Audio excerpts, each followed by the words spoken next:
Texas investigators armed with DNA evidence linked to murders, but they haven't identified the person who it belongs to. So what else can investigators do? KXAN's Brianna Hollis explains how a DNA hit doesn't always come with an identification and why it's still useful.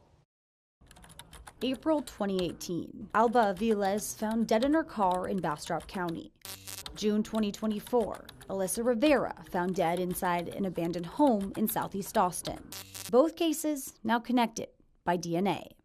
But that DNA match doesn't link a suspect to the crimes yet. It just links the crimes to each other. While the DNA in these two cases matched with each other in the DNA database, they didn't match a person previously identified in that database, meaning the suspect hasn't been previously arrested and entered into the system. If law enforcement can link DNA to two separate cases, but not an individual person, what can they still use that DNA for in the investigation? Yeah, it's a great question. So with the technology that has changed and the information that has changed with forensic genealogies, I don't have to find the contributor of that DNA.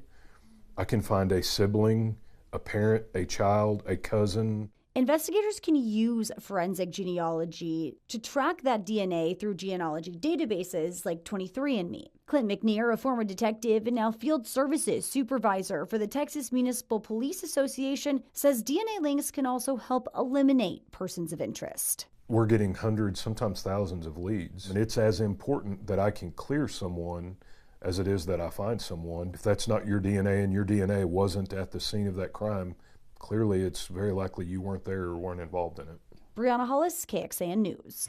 KXAN has reached out to the Bastrop County Sheriff's Office for more insight on its process regarding the 2018 homicide that is now connected to this year's murder. We have not heard back from them just yet. Going in depth now, we asked APD how it went about notifying Bastrop County about this DNA match. The department says investigators immediately reached out to Bastrop County. Now, this question is important because earlier this year, APD admitted a mistake in its handling of DNA in a separate case related to Raul Meza. In that case, police got a DNA hit on a suspect, but that information wasn't properly communicated to others. Investigators delayed Meza's arrest because of it. He allegedly went on to kill another person 4 years later and now faces 2 murder charges.